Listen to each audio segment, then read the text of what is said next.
Hey guys, my name is Elijah, and in this tutorial I want to show you how to add a profile in Netflix. So it's pretty simple. First step, sign up or sign in the Netflix account. Go right here to your profile picture, and this will drop down this menu. Click on Manage Profiles right here.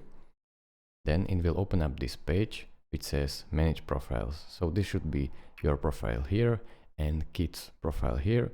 And right next to it, add profile button, click on that plus icon.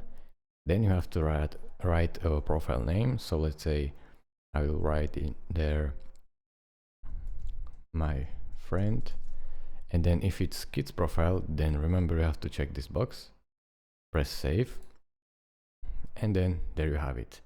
Your friend profile is added. Then just press done. It will save everything and then you can log into your profiles. So thank you guys for watching. If this video was helpful to you, consider subscribing and liking this video, and I will see you in the next tutorial.